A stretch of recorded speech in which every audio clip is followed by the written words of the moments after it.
In the past few billion years, Earth has been pummeled by asteroids, crashed into other planets, and frozen over several times. Not to mention being ruled by all kinds of crazy life forms. Sometimes it's a wonder that our blue homeworld has survived it all. But if we want to take a whirlwind tour of our planet's history, we'll have to start way back at the very beginning. Some 4.5 billion years ago, our solar system began to emerge out of a dense cloud of interstellar gas and dust. This cloud collapsed into a swirling disk of matter that got hotter and hotter and hotter until hydrogen fused into helium. And just like that, our sun was born. And baby Earth was on its way too. After the birth of our star, all the matter on the farthest ends of the spinning disk began to clump together. These clumps would be the seedlings for the planets and moons in our solar system. As they accumulated more matter, they grew bigger and more spherical. The clumps in the cooler regions of the solar system were mostly made of ice, liquids, and gases. Closer to the sun, all the rocky material formed the inner planets like Mars and Earth. This young Earth was incredibly active, volcanically speaking. It spewed out gases like hydrogen sulfide, methane, and carbon dioxide. These gases made up the very first atmosphere on our planet. Early Earth was constantly bombarded by large asteroids and comets, and soon Earth experienced an even more violent collision. Theia, a planet the size of Mars, slammed right into our young world. This epic collision threw chunks of matter all around Earth's orbit, and then gravity bound them together into what we know now as the Moon. On this hot, early Earth, there were no oceans. All water existed as gas. But 3.8 billion years ago, our planet cooled enough for water to condensate and become liquid. The very first primitive ocean covered this young Earth and turned it into a water world. H2O is an essential ingredient for creating living things, so with all that water, life appeared on Earth about 3.7 billion years ago. These earliest forms of life were microscopic organisms, but it was nearly 1 billion years after that that some of these organisms changed the course of the world. Earth didn't stay as a water world very long. Soon, the very first continents emerged from the ancient ocean. Scientists call them cratons. As more and more land rose from the ocean, the very first supercontinent appeared on the planet. Valbara wasn't exactly a supercontinent. It was pretty small. Scientists think it was smaller than the continent of Australia.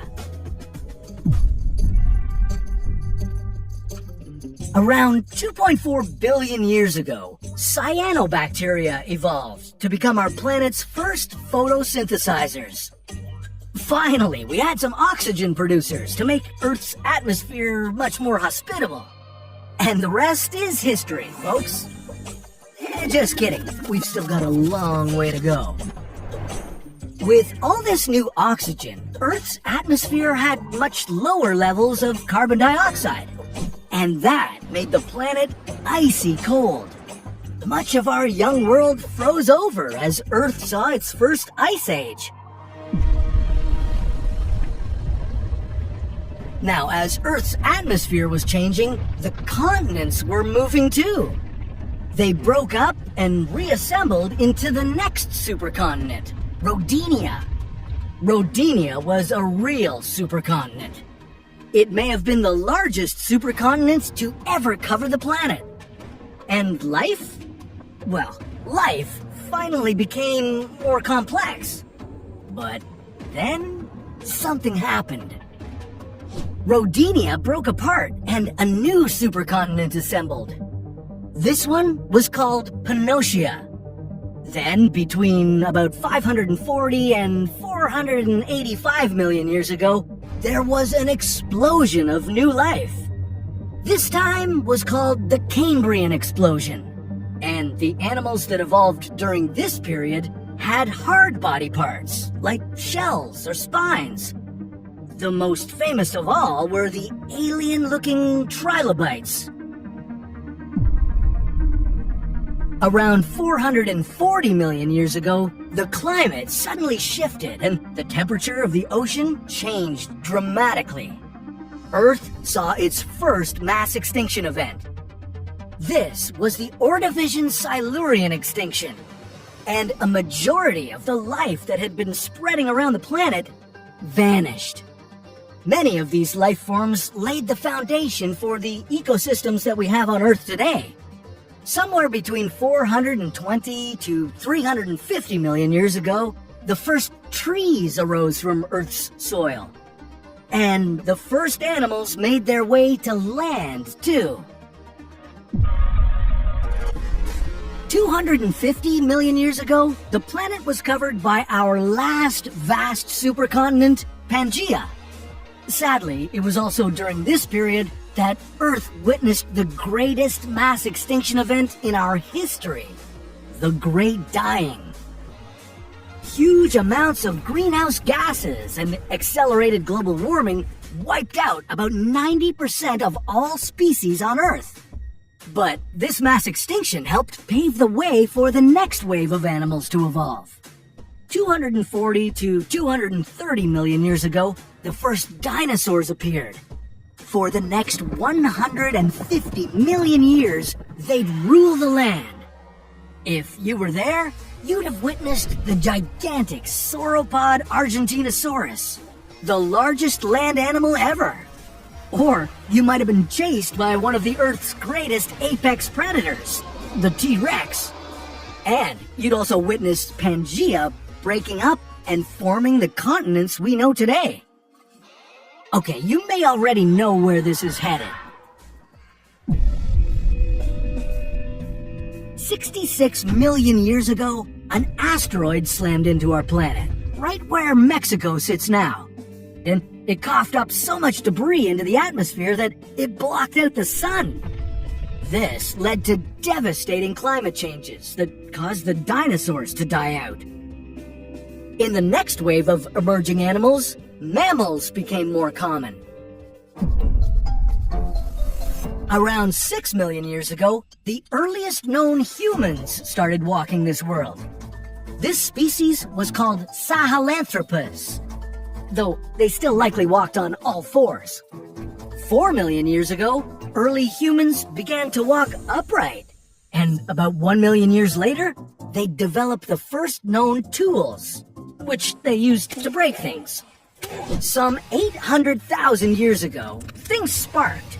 These early humans discovered how to control fire and could now cook food and provide themselves with heat. Their brains continued to evolve, now more rapidly than ever.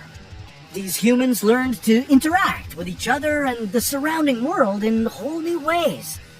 Then, between 40,000 to 15,000 years ago, all other human species besides Homo sapiens went extinct. 10,000 years ago, Earth saw its earliest farmers. These previously nomadic humans stopped wandering the planet and finally put down their roots.